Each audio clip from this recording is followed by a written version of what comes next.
Սիրիայի նավթամշակման 10 խոշոր գործարաններից 6-ը այժմ գտնվում է Իսլամական պետություն ծայրահեղ խմբավորման զինյալների վերահսկողության ներքո։ Այստեղ մշակված նավթը անօրինական վաճառքի է հանվում Իրաքի Քրդստանում կամ Թուրքիայի, Իրանի և Հորդանանի սահմաններում։ Իսլամիստ ծայրահեղականներից նավթ է ստիպված գնում նաև Սիրիայի կառավարությունը։ Օդային գրոհները թույլ են տվել քրդական ուժերին ծայրահեղ իսլամիստական այս շարժման զինյալներին հետ շպրտել Քոբանե քաղաքի մոտակայքից, իսկ Սիրիայի բանակային ուժերին հաջողվել է հետ գրավել Դամասկոսին հարող Ադրա քաղաքը։ Իսլամական պետություն խմբավորման դեմ ռազմական դաշինքին միանալու կոչով է խորհրդարանում հանդես եկել Մեծ Բրիտանիայի վարչապետ Դեյվիդ Քամերոնը։ Բրիտանացի օրենսդիրները այս հարցի շուրջ քվեարկություն են անցկացնելու ուրբաթ օրը։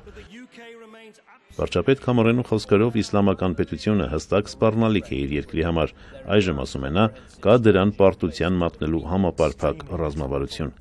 Ինչպես Անգլիայի թագավորական հաստատության վերլուծաբան Մայքլ Սթիվենսն է ասում, Մեծ Բրիտանիայի հասարակությունը մտահոգ է մեկ այլ հակամարտության մեջ ներքաշվելու հարցում, սակայն բրիտանացի Դեյվիդ Հայնեսի գլխատման փաստը մեծապես փոխել է ժողովրդի ընդհանուր տեսակետը։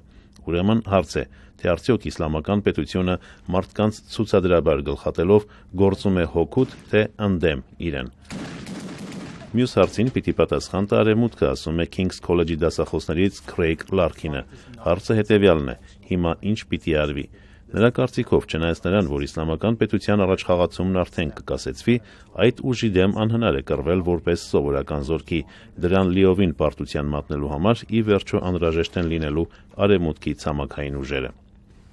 ԱՄՆ-ն և նրա դաշնակիցներն ուզում են, որ այդ դերը ստանձնեն տեղի ուժերը, Իրաքում իրաքյան բանակը և քրդական ջոկատները։ Սիրիայի դեպքում դեռ պարզ չէ,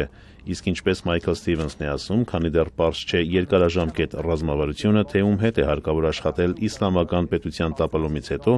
այդ ռազմավարությունը դեռևս իրեն արդարացնել չի կարողանալու։ Իսկ վարչապետ Քամերոնը քննարկումներ է անցկացնում Իրանի նախագահ Հասան Ռուհանիի հետ։ Սա անցած 35 տարիների ընթացքում Մեծ Բրիտանիայի վարչապետի և Իրանի նախագահի միջև առաջին հանդիպումն է։ Արամ Վանեցյան, Ամերիկայի ձայն, Վաշինգտոնից։